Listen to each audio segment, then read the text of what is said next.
Ah, olá, meus amigos, boa noite.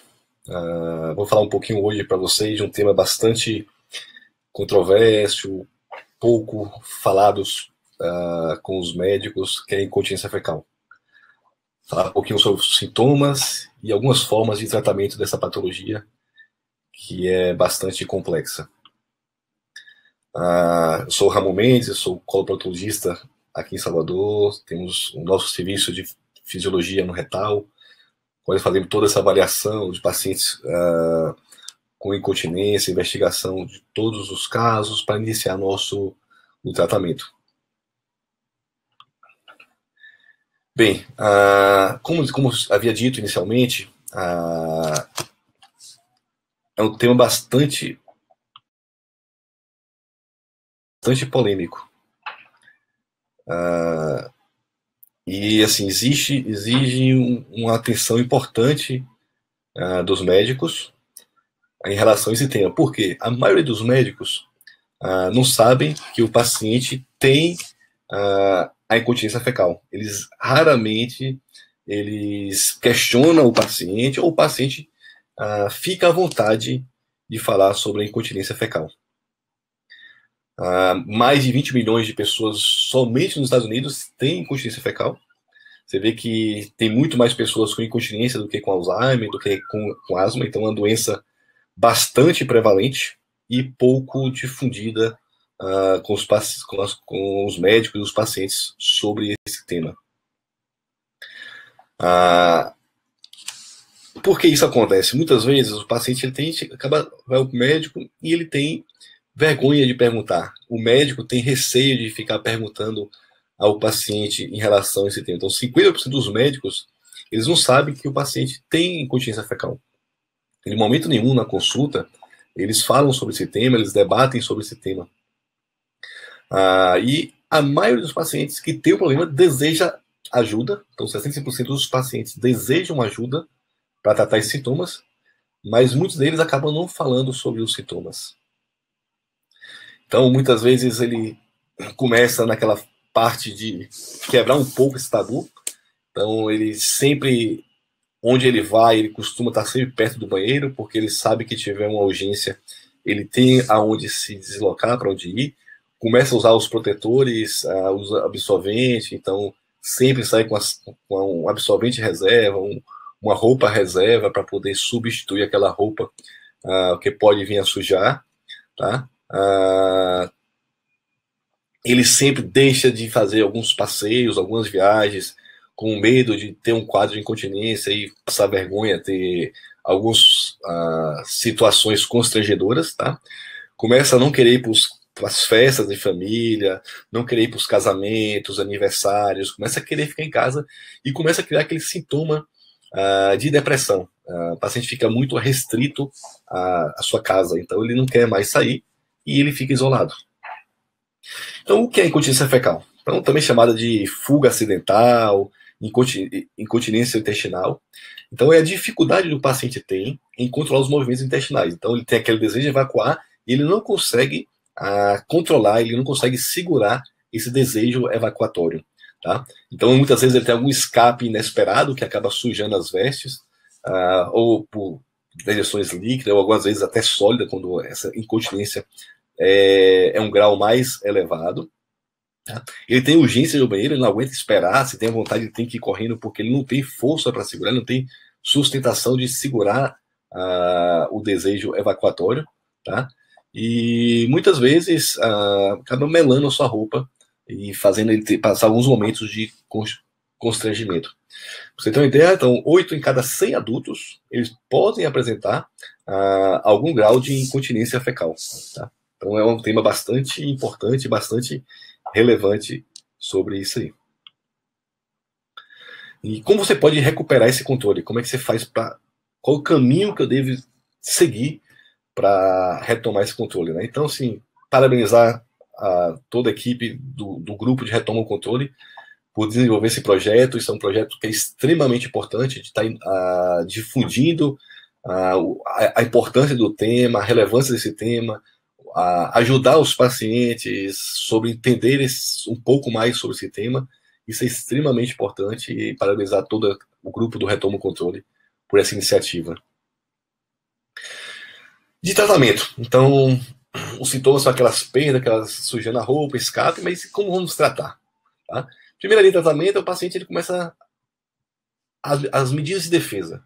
Então, ele começa a usar algum protetor de roupa, ele começa a botar um absorvente, tem uma cueca, uma calcinha a mais na bolsa ou na sacola, e isso faz para ele ter uma forma de prevenir. É a primeira etapa, ele começa a não querer contar para os familiares, não acontece ou para os filhos, ou para os irmãos, irmãs, ele começa a se esconder um pouco esse sintoma, ele guarda só para ele.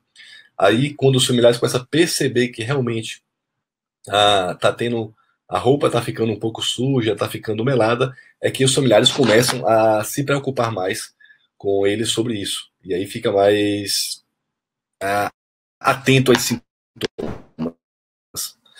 Comuns que começa a iniciar, sempre a gente começa com tratamento, tem alguns tratamentos medicamentosos, então às vezes o paciente sabe que vai viajar, que vai para o evento, então ele começa a usar alguns medicamentos que fazem segurar mais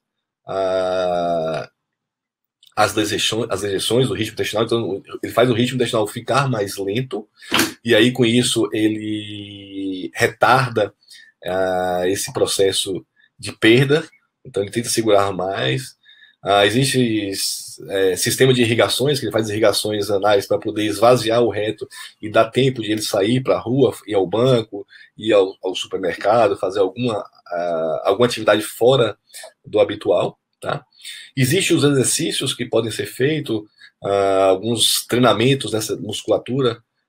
Os serviços de fisioterapia fazem muito bem isso, são especializados em reabilitação do assoalho pélvico, onde você tem alguns exercícios de pilates, trabalhando bem essa musculatura perianal, então fazendo um reforço dessa musculatura, a conscientização dessa musculatura, tá?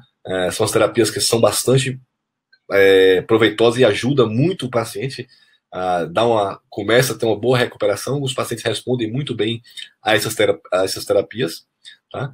E algumas vezes de controle, com dietas mais obstipantes, evitar muitas dietas que prendam mais, para formar o bolo fecal. Então, essas são as medidas mais iniciais de tratamento.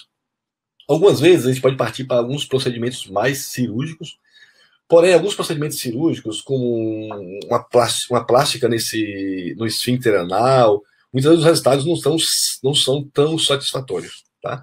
E muitas vezes, se você já tentou essas opções de tratamento fisioterápico, medicamentoso, protetor e você começa a estar meio que desestimulado, tá? A gente fala para não desistir. Tá? Hoje existe formas de tratamento que é mais eficaz, é duradouro e pode ser bom para você. Então, sempre ficar atento, que existem algumas formas de você também reabilitar essa musculatura, esse assoalho pélvico, reconhecimento do desejo evacuatório e com boas respostas.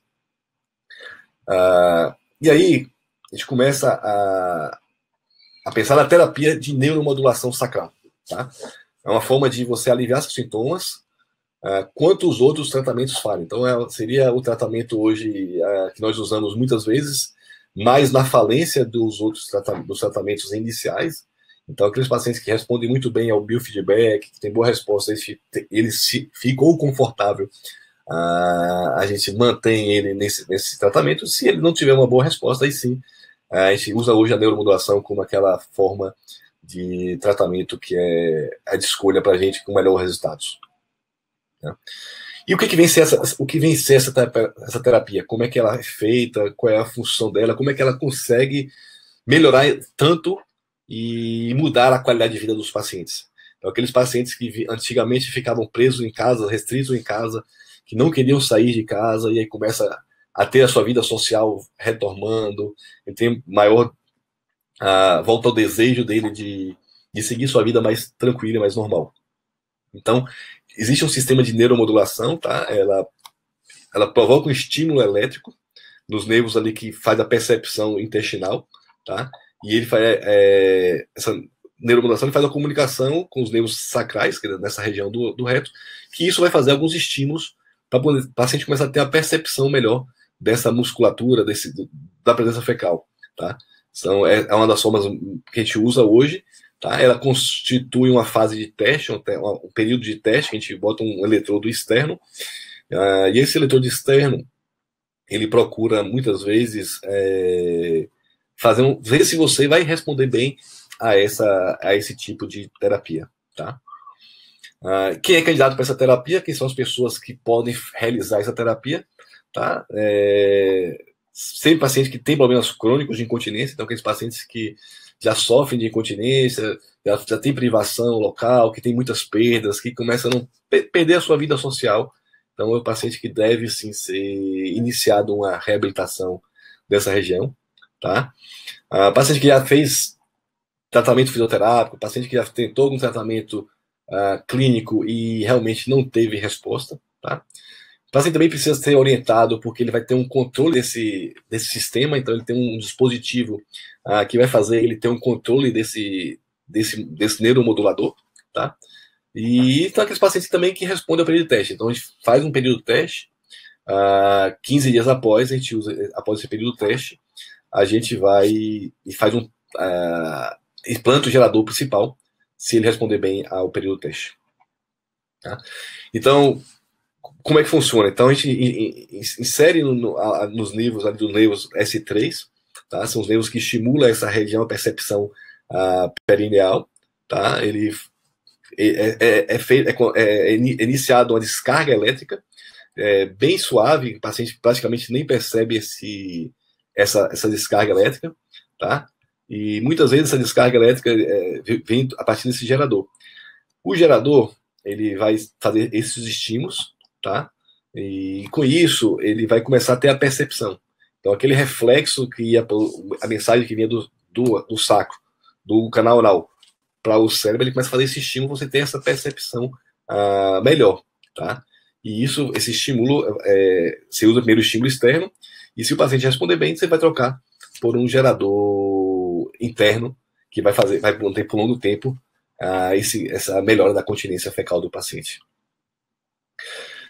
E os resultados? Realmente, será que esse sistema é funcional? Sim, ele é efetivo e é seguro. Podemos ver que, sim, 89% dos pacientes ele alcançam a efetividade clínica em 5 anos. Coisas que a gente não tinha, a gente não conseguia muito bem isso com os tratamentos clínicos ou outros tratamentos cirúrgicos mais invasivos. Então, a gente conseguiu com essa terapia, aí sim, que os nossos pacientes eles tivessem uma boa resposta, quase 90% dos pacientes alcançando uma boa efetividade clínica em 5 anos. Aqueles pacientes, podemos dizer que 36% dos pacientes mantiveram um quadro de incontinência completa em 5 anos. Então, tem uma grande resposta, sim, tá? E poucos pacientes que não têm uma boa resposta ao tratamento. Então, hoje, para a gente, nosso serviço, a gente considera como hoje um dos tratamentos padrões ouros naqueles pacientes que têm falência de tratamento, tá? Para a gente é o que dá o melhor resultado. Você percebe só no período de teste, aqueles 15 dias que o paciente usa um eletrodo teste, você percebe a qualidade que ele tem na sua vida, a melhora de qualidade de vida. Então ele começa a retomar a alegria de viver. Então isso para a gente, para nós médicos, é bastante gratificante, é uma coisa que dá satisfação do que nós fazemos, tá? É uma coisa que mudou realmente o modo de tratar nossos pacientes. Tá?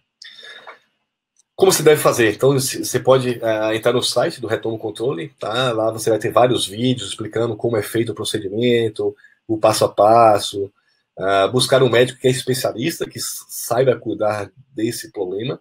Tá? Muitas vezes os médicos acabam não sabendo cuidar e não indicam alguns médicos que são especialistas em cuidar desse tratamento. Então é muito importante, tá? Lá tem várias perguntas e respostas comuns dos pacientes, então sempre acessar esse site é importante, porque vai estimular, vai ser uma forma de vocês poderem saber um pouco mais e poder questionar aos seus médicos sobre essa forma de tratamento, uma orientação de tratamento para a incontinência fecal, que é bastante constrangedor, tá? E deixo para vocês agora um momento de perguntas, se vocês tiverem alguma dúvida, quiserem perguntar alguma coisa, está aberto aqui para discussões e ouvir os comentários de vocês nesse momento. Tá? Muito obrigado, queria agradecer mais ou menos o grupo do Retoma o Controle pela oportunidade de estar aqui com vocês, falando um pouquinho sobre esse tema, um tema bastante polêmico, pouco comentado, pouco falado pelos médicos e pelos pacientes, com bastante receio sobre de dizer um pouco mais sobre esse tema. Muito obrigado. Então agora, se vocês quiserem abrir alguma pergunta, está aberto aqui para vocês. Tá? É espaço que é para tirar as dúvidas de vocês, então deixar vocês bem à vontade.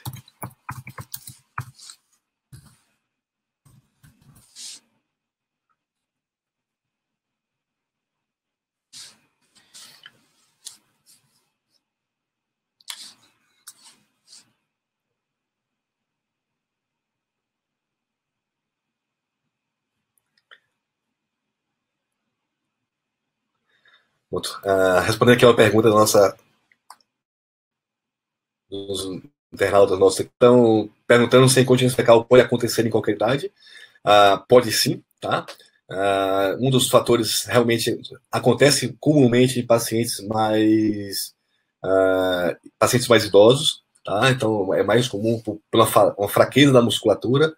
Isso pode acontecer com frequência, mas também pode acontecer, por exemplo, em pacientes, em mulheres pós-parto, então por ter lesão de esfíncter anal, isso causar incontinência, tá? Então não é só em pacientes idosos que causa, não. Carolina perguntando se a gente usa também estimulação do nervo tibial posterior. É uma das formas de tratamento, usamos sim naquela fase primeiro de reabilitação, esses pacientes têm boa resposta, então é uma das formas que a gente usa de tratamento, principalmente no serviço de fisioterapia. Nós temos nosso serviço, doutora Joana é uma das médicas que fazem esse tratamento, sim, ela responde bem. Aos pacientes que não têm muitas respostas, que têm falência do tratamento fisioterápico, aí sim a gente pensa realmente em estimular, fazer a eletroestimulação do nervo sacral.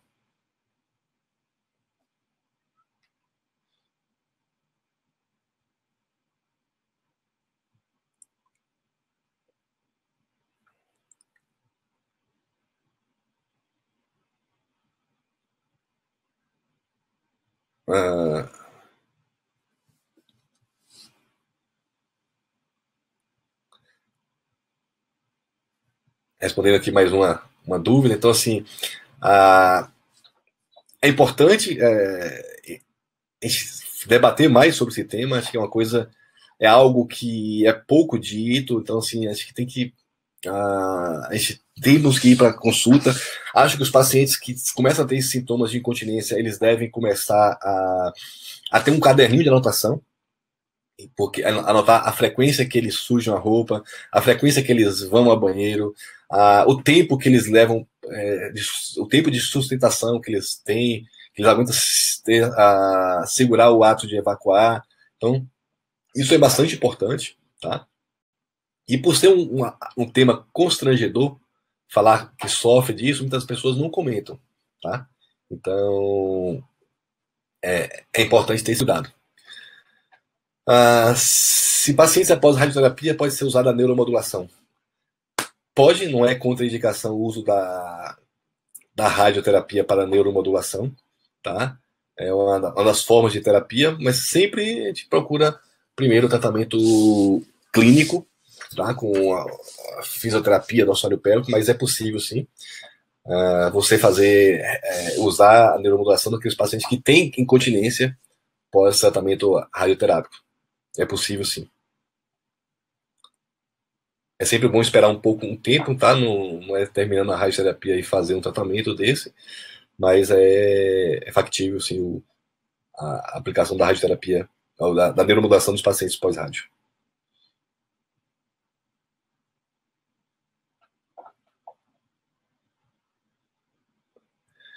Tá. Se fazer implante neuromodulador significa que não é necessário fazer fisioterapia ou tomar medicamento. Sim, geralmente os pacientes que usam neuromodulação sacral, que respondem ao tratamento, eles ficam livres de fazer a fisioterapia tomar medicamentos, a gente percebe realmente a melhora importante que os pacientes têm, a recuperação que os pacientes têm após o uso da neuromodulação, e ele acaba estando livre das formas de tratamentos mais clínicos, que é os medicamentos ou a fisioterapia. Tá? Se a neuromodulação está disponível no serviço público, hoje ela é contemplada pela ANS, tá? Então ela já é contemplada pela ANS, é possível sim, mas não por via normal. Teria que ser por via judicial. O paciente apresentar que tem o problema, o relato da dificuldade da incontinência fecal, e com isso ele poder entrar de uma forma que ele busque essa terapia, sim, em serviço público. Tá? Mas não é um tratamento rotineiramente liberado para o serviço público.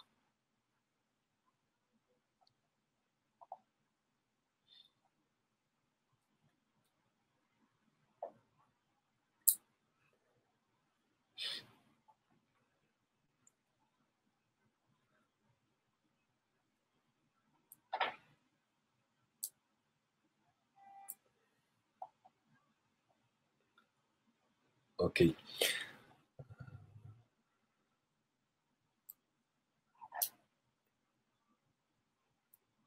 Ok.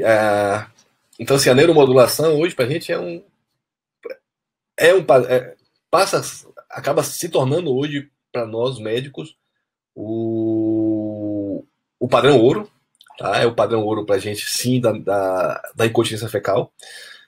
Aqueles pacientes que fazem o período teste, aqueles 15 dias de período teste e respondem muito bem, são os pacientes que têm a melhor resposta, são os pacientes que muda realmente, dá uma qualidade de vida ao paciente. Você percebe, você vê essa mudança de vida do paciente, o paciente muda completamente, ele se torna grato por ele voltar a viver, ele voltar a ter a vida dele normal, coisa que ele ficava restrito em casa e volta a vida normal. Sim, em Salvador nós fazemos assim, a neuromodulação sacral, hoje, como diz, é um tratamento contemplado pela ANS, tá? Então já é realizado sim em Salvador. Quase várias cidades do Brasil têm esse tratamento já disponível. Você entrando no site ali do Retomo Controle, você vai ter várias opções de especialistas, médicos especialistas, que já que estão habilitados a realizar o implante do neuromodulador sacral. Tá?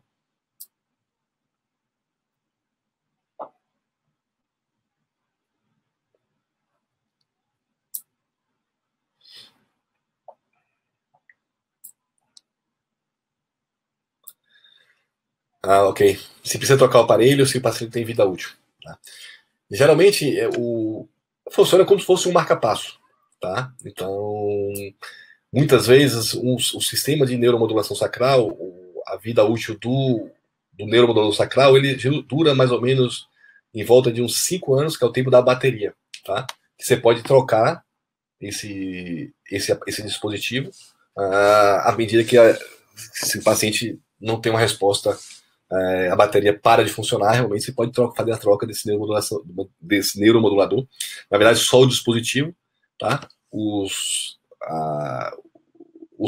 eletrodos que são implantáveis, esses não, esses são permanentes e ficam lá. Então só basta trocar o neuromodulador, só o dispositivo mesmo.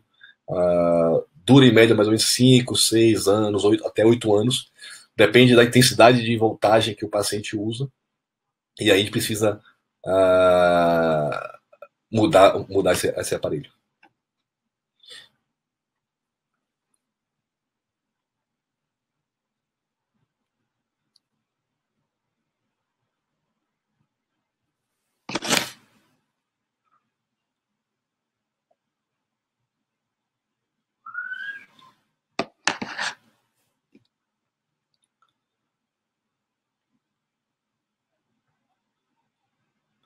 Ok.